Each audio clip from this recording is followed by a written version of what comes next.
UBC Studios in Kampala. This is Good Morning Uganda Extra.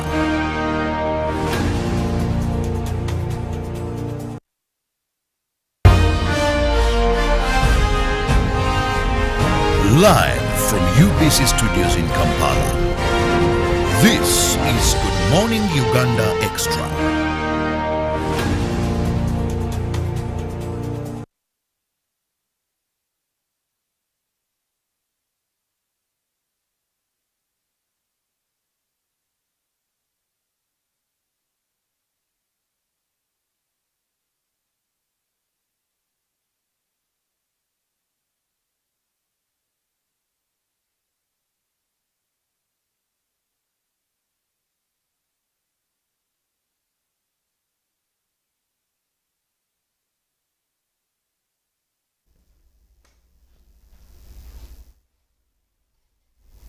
Welcome to the Hour of 9. Thank you for being with us on UBC TV. This is Good Morning Uganda Extra, an extension of Good Morning Uganda. Now, Good Morning Uganda starts at 6:30, so make it a date with us every weekday. We are here to ensure that we update you up on relevant information that you need to know so that you're well versed. You can fit in any meaningful discussion because we give you the entire picture of what is happening locally and internationally within our region here, but also some light moments here and there. And of course, we try to spice up, brighten your morning. So all that night stress, whatever it is, just ensure 6:30 you're glued to UBC TV and the Mighty Four will be there to kickstart your day. I'm Robert Chirabonyonyintono, and this morning I have two lads discussing issues regarding agriculture, but specifically the Northern Uganda Agriculture Show. What is this all about? Why Northern Uganda? And who are my guests then? That is Watonyi Joel Peter, who is the project executive, Northern Uganda Agriculture Show. Most welcome. Thank you, Mr. Robert. As stated, my name is Watonyi Joel Peter from the Northern Uganda Agriculture Show. It's a pleasure to be here at Morning Uganda to talk about the Northern Uganda Agriculture Show. Okay, there on my extreme, the Managing Director, Expedia Africa Agriculture Agency, and also they are a part of the Northern Uganda Agriculture Show. You're most welcome. Thank you, Mr. Robert, and it's a pleasure to be here this morning to discuss about how we will be, why we are on this project and why we have to be part of the Good Agriculture Show. My name is Mbamwine Simon Peter from Expedia Africa Agency, and most of what we do is, most of it is agriculture, so that's the reason I'm right here. People have where they drive the authority to be talking about this. And I'll begin with Watonyi. When we talk about the Northern Uganda Agriculture Show, you don't look to be anywhere from Northern Uganda. What do you do? What's your connection with this entire thing? Northern Uganda Agriculture Show is not an organization, I must believe. It's not an office. So how do you get there? I'm a project executive at the Northern Uganda Agriculture Show, which is under Prime Agriculture Events, which works closely with the Ministry of Agriculture and Animal Industry in partnership with Uganda Forum for Agriculture Advisory Services, which came together and thought that we need to bring farming to them as a business, hence having the theme as farming as a business, take it to the farmer. So that's why we're having the Northern Uganda Agriculture Show. Now, Simon Peter. Yes, Mr. Robert. Expedia Africa Agency. Yes. Where do you come in? This is Northern Uganda Agriculture Show.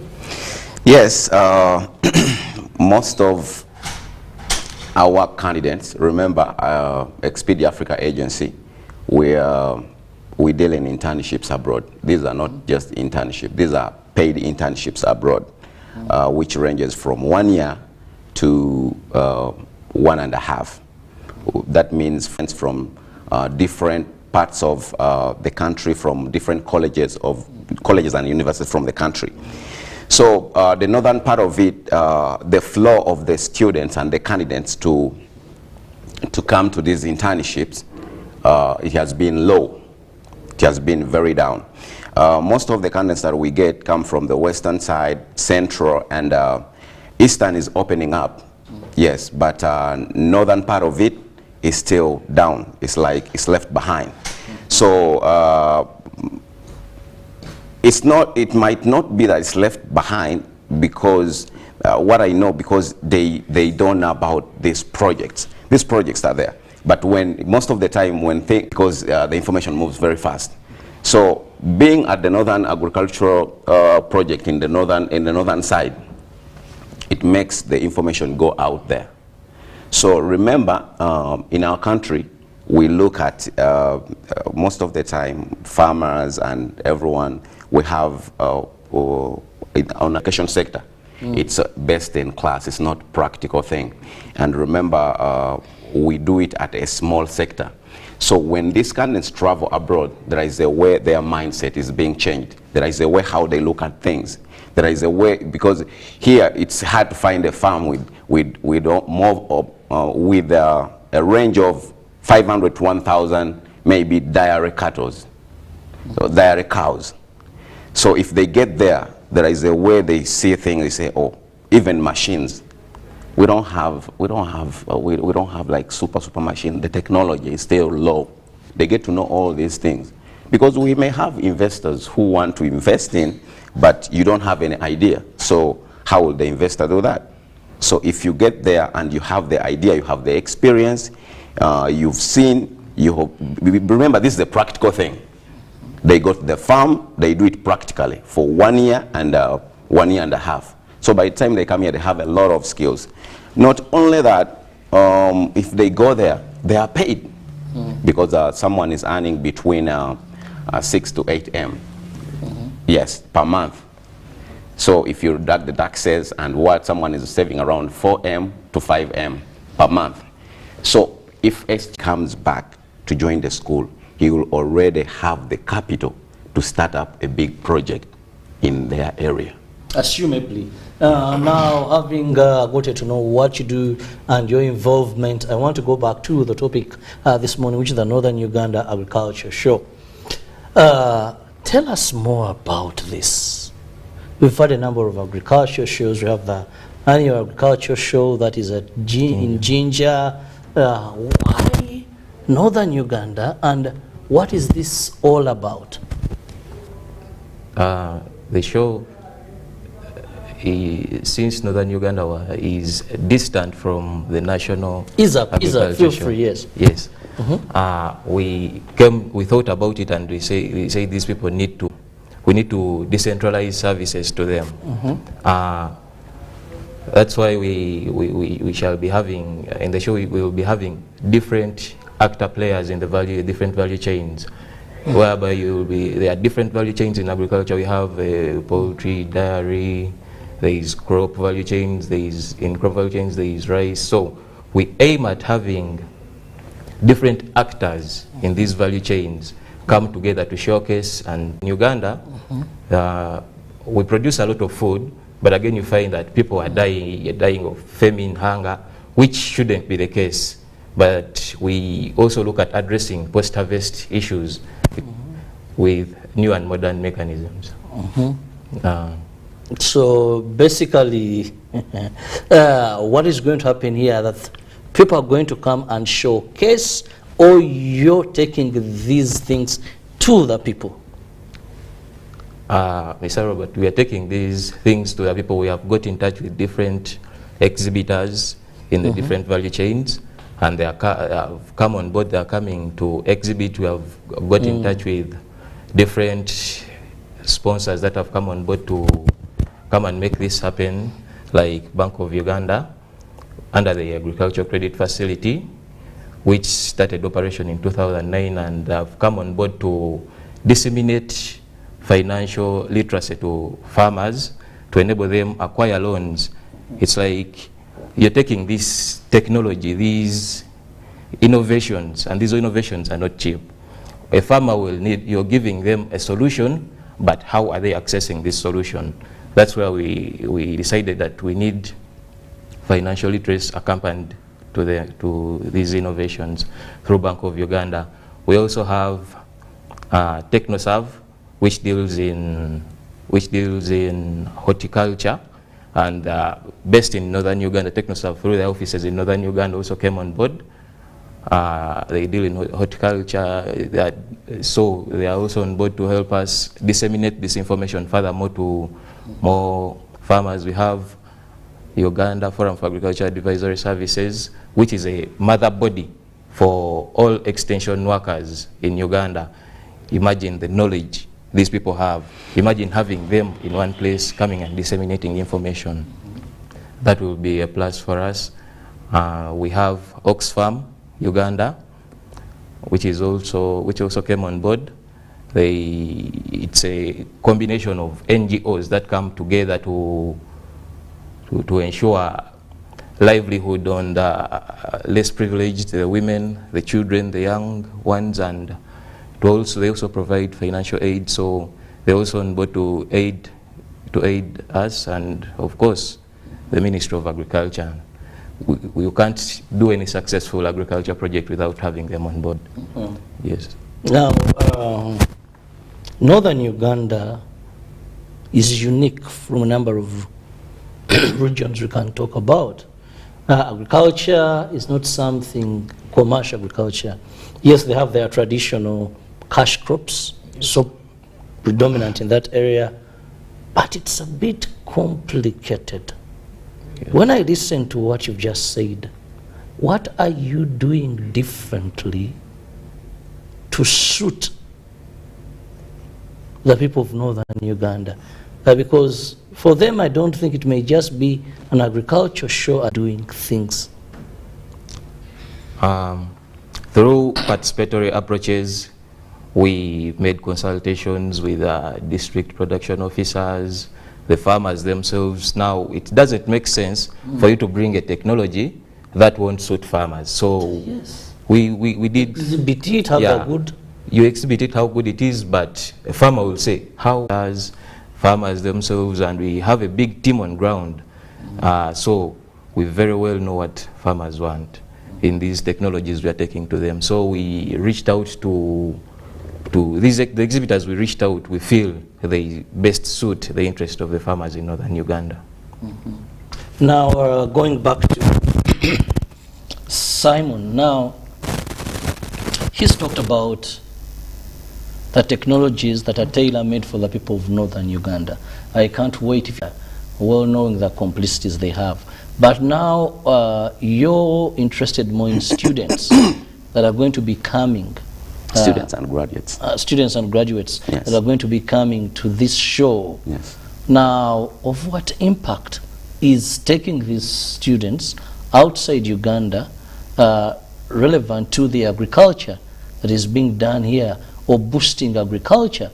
Rightly, like you've said, some technologies are even far higher than what you're having here. Yes, yes, so why would we think that this going out has of an impact and relevancy from the education qualification and knowing I did internship maybe from where and where, but let's look at the actual transformation of agriculture.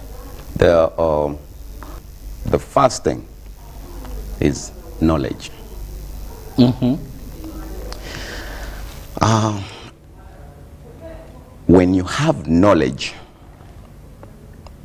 you can do a lot of things, like you can change the world. Just knowledge. Mm-hmm. Now, look in this scenario, like, you know, this show, the project, the Northern Agriculture. This is the second edition. Mm. It has not been there, so there was no way that information has been passed. Okay, it might have been passed, but on a low level. Now, imagine for a 21-year-old farmer who is at school, who is at campus. Mm-hmm. Imagine giving that person this knowledge at that moment, it gets to around 32. I can't even imagine what that person will be. Just imagine at 21, you already went abroad. You stay abroad for 1.5 years, and you are exposed to this. You are exposed to these skills and new technology, and remember, when you're 20, you've gone there. You're earning. You're even earning far better than someone who is here. So when you come back, as I said before, your mindset will be different. Even if you've been in the same class with the candidates who did not go to this internship, for your mindset will be totally different. You will be grooming up something else aside for agriculture. Now, if a 21-year starts passing out these skills, okay, if like you get like 20 from one university, there will be a great impact, a very great one in agriculture. Remember, I'm tackling it from a young age. A lot of time, they have a lot of things to do between 21 up to 30. Just imagine how much they will offer to the country. Just how much they will contribute to the country. How much knowledge are they going to pass to their fellow students, to fellow farmers, because they're coming from the countries which are first. Assumably that is gotten hope if it is applicable home. You know this, you can have so much. Not all will be applicable, because according to our economy and our state. But at a larger extent, there will be a change, which is visible, which is applicable, because farming remains the same throughout the world. If countries like Denmark, US, or whatever, they are using fertilizers to grow their crops, it's the same here. But which kind? Which type of fertilizer should we use? Which one is bad? We have organic? Yes. Are we having organic manure? So such, when someone has such knowledge, you say, no, we have been doing it all away in a wrong way. This is what I saw, and this is what we have been doing, and it's profitable, or it works out, something like that. Yeah, not everything that they will study from, they will get from the other side, they will apply it here. No. But most of 70% of it will be applied here. Yes. Well, we're still looking at the Northern Uganda Agriculture Show, and we want to know how is this going to be of an impact to transform agriculture in Northern Uganda. So much is happening in Northern Uganda when we talk about agriculture. There's so much commercial agriculture happening there. There's so much. These are very hard working. Now, how is this going to be of an advantage to them? When I return from this short break, we'll be looking at a summary of the program and better analyze if this will improve the way they're doing agriculture, if this will take more innovations in the agricultural arena of Northern Uganda. We'll be right back.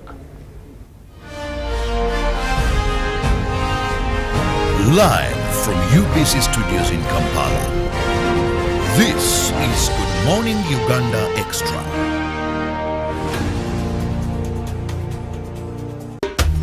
Amaina gange ninze tusuubira lyaga Margaret. Ndi Munawanyago Tailors Association Sako ey'emyoga. Tuli batunzi ba byalaani. So far ife nga Nawanyago Sako twafunako $8,000,000 mpola mpola, ate nga bwe bongera n'okusavinga ku era akasente ako katuyambyeku katutola ku wetwali katwongera ku eidaala okusobola okweyamba n'okwesitula mu maka gaife n'okulabirira famire gaife. Era tutwala omukisa guno okwebaza gavumenti yaife eya Muzeeyi Museveni Yoweri Kaguta Tibuwabulwa olw'okutuyamba ife abantu abawansi.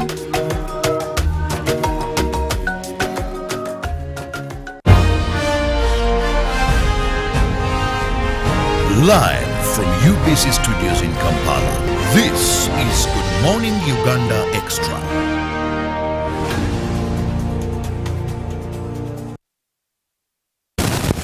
Welcome back from that short break, and thank you for being with us. It is Good Morning Uganda Extra. We are looking at the Northern Uganda Agriculture Show. Now, help us understand what is it going to be like? I mean, you're going to have people exhibiting. Is it a 4-day or 1-day thing? Paint a picture of what is likely to happen.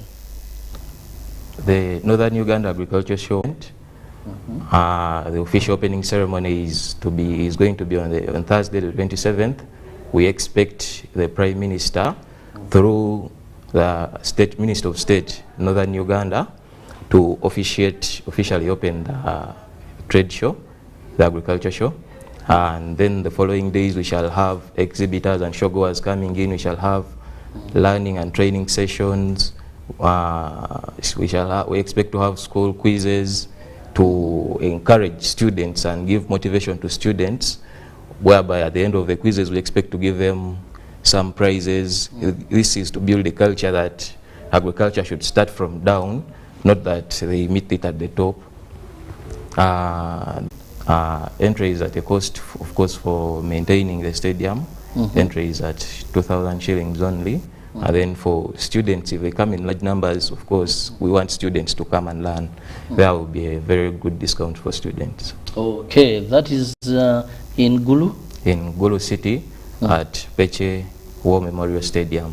Okay, so this is where we expect all these facilities to be. Yes. Now, going back to my brother, now when we talk about agriculture and you deal with students, one of the things that I've seen gradually is interest in agriculture. How can we interest students? How can we interest Ugandans into agriculture? I want to tell you, even when we look at mature people, they will tell, in retirement, I'm planning. This age that I have here, rarely, even if you ask them a business they can do, very few would look at agriculture. You know, very few go to university. A number may be there, not by choice, but because of grades, finances. Agriculture is our backbone, but we lack interest in it. Let's be very honest with this. So how do we interest the young generation to appreciate agriculture? Thank you so much, Mr. Robert. Yes, you're right when you say we are the backbone of agriculture. Our country is standing on its main economic activity is agriculture. And you are right still when you say most of the young age does not really consume it seriously in most schools.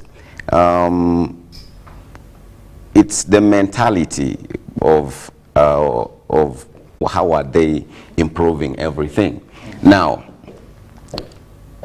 there is a certain university in the western part of Uganda whereby when we went there, they were frankly and openly told me that due to your programs, we have registered a lot of candidates because they have seen there is a difference in studying agriculture and other courses because of by the way, Mr. Robert, for your own information, we take in different countries. Remember, we take students, continuing students, and graduates. Most of the graduates are moving to Germany and Norway and Sweden. And if students are seeing, even those ones who are already there, they are trying to tell their parents to enroll their sisters and brothers into agriculture. That's how we are trying. That's how things are changing. So they're enrolling because of the monies and the fact that they can maybe travel out of Uganda, but not because they are someone's thinking. But most of these candidates, when they go there for the internships, they are not to stay there. Once their visas are done, they have to return. Yes. And once they return, the main reason for these abroad internships is to get the skills, to acquire the skills, and which we can't, okay, here we can get, but not at a great extent. There you're looking at commercialization. And that's what we have been talking about over and over. How can we commercialize agriculture? Remember here, you know, here when we see agriculture, it's a few people who commercialize agriculture. There are few, at a large extent. But what we know here as agriculture, what we know, we used before, there was an extent where they used to say, you grow crops, even when I was in primary, you grow crops for food consumption, and which is at a low. Yesterday I was listening to a program, certain radio, whereby someone was saying that we use, but these days we no longer do that. We actually, he was talking that 3 neighbors would load 3 rollies of matoke. But now, even if you go to 10, they can't fill a rolly. Why? Because of the land. There is no, they are not giving the land fertilizers for more production. The poor methods of farming, we have not yet penetrated there. Now imagine if one candidate this skill, there will be a bigger impact to the community, a very big one. And also, if a neighbor says that, oh, okay, Simon went for internship, and look what he's doing to the community, he will be pushed to say, oh, I think even my daughter can do the same. My daughter can do the same. My son can do the same. That's how we are running this thing, and that's how we want this thing to work it out. We want most of the big population, and that's why you see we are targeting students, so that it starts from understanding, because sometimes I feel it's a shame when we say our backbone is agriculture, and you find that a huge number of our population is in subsistence culture. Also, credit is very key. Yes. Most of these people in peasant, sometimes they lack the monies to upgrade, to improve.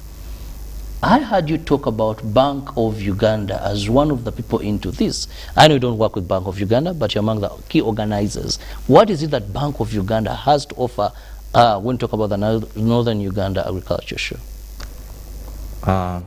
Bank of Uganda, in conjunction with other commercial banks in 2009, set up the Agriculture Credit Facility, which is under Bank of Uganda. This regulates, disseminates information concerning available agriculture packages in banks. So this, and it's very difficult to go to any agriculture show or trade and you fail to find Bank of Uganda through the Agriculture Credit Facility. They are disseminating information, teaching farmers on how to access cheap, not cheap, but easy loans at a very low interest rate. And these loans are medium and long-term loans, whereby most commercial banks fear giving loans to agriculture farmers. Why? Because of the high risks. You very well know you invest, but how will your money come back? There is little your money will come back. Also in a country where we depend on rainfall agriculture. Yes. You give someone money, then the entire season, and it fails to. The rain is just something else. Yes. And they come to you properly with evidence. Now, if I've lost, what do we do?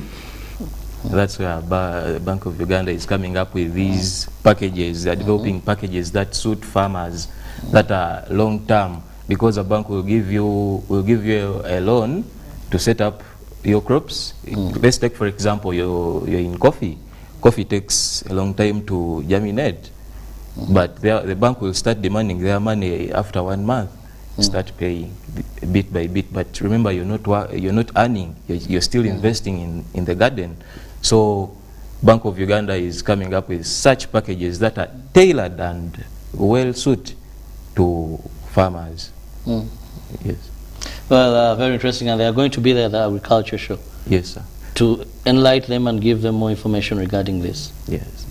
Okay, well, we are still focusing on the Northern Uganda Agriculture Show that will be running starting tomorrow, and it is a 5-day event where people from Northern Uganda, please come and be part of this, but also encourage a number of students, and of course we want to see skills to people of Northern Uganda. Now, coming back to Simon, one of the things when we talk about agriculture is the fact that we've failed to move away from rainfall-fed agriculture. Extent has come up with ways. At one time there was something helping farmers to get, think, water pumps at some subsidized amount of money. Still some farmers say they couldn't manage. Now, you people who are passionate about creating exposure of students, graduates into agriculture, how can we ensure that either in or out of season, a Ugandan farmer is not affected? A lot of issues. So we can't always, most of the time, depend on the government. We can't say the government is not working. The government is working, and is working very hard. But as you see around our country, we have a lot of issues that the government has to take care of. So sometimes we have to step in. People who are passionate have to step in. If the government has talked to the Bank of Uganda to give credit at a low interest, I think we should not wait for the government, because if you say I'm waiting irrigation thing to make the project happen for irrigation, Mr. Robert, if you're saying that irrigation, it's a big project, just only for Gulu to do irrigation throughout Gulu. There's a lot of money. There's a lot of money which is needed to do that.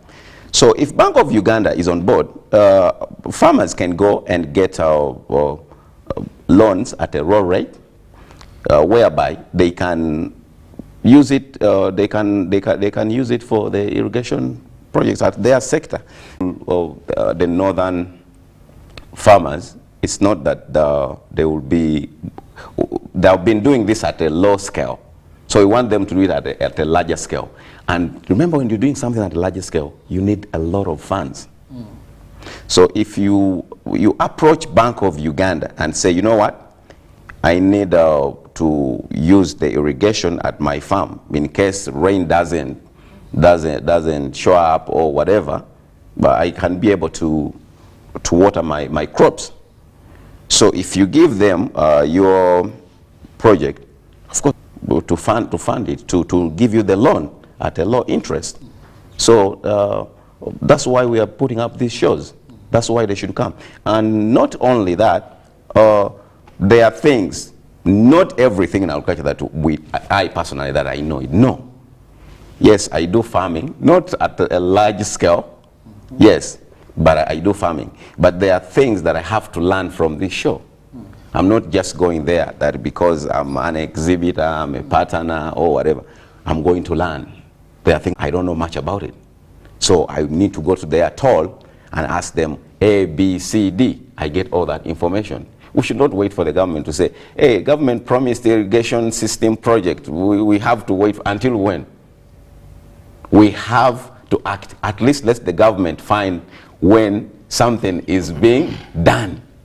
Yeah, they can, because look, government is looking at, are you doing something? Are you trying? Yes, then yes, because Minister of maybe different parts. So since Minister of Agriculture is part of the Northern program, I would to be there to ask their questions.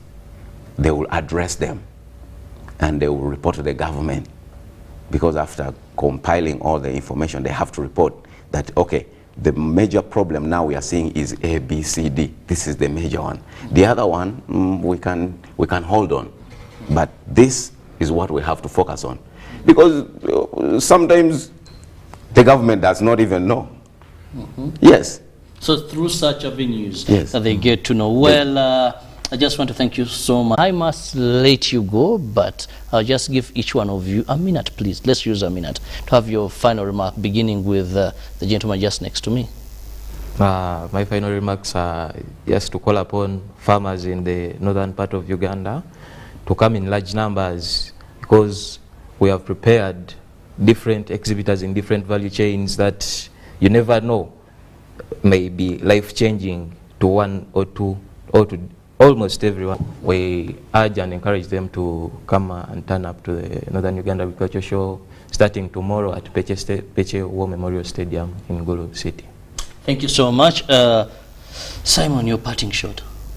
Yes, I welcome everyone to the show, which starts tomorrow, and also our programs are open for continuing and graduates, as long as you're doing a diploma in agriculture and a bachelor's in agriculture.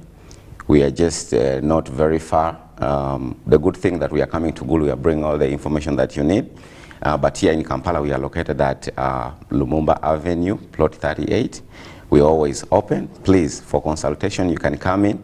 But for the people in Gulu, let's meet at the stadium. We will be there. We'll give you all the information. And for your own information, we have the loan programs for the Denmark students. You're most welcome for more information. Thank you so much. Thank you, guys. And of course, let's all who can be part of this show go and get to know what is happening there. You never know. Maybe the challenge facing your farm, the challenges hindering you to go into agriculture, the answers could be there. Have a lovely day. See you tomorrow, God willing, for God and my country. Drive safely, accidents kill.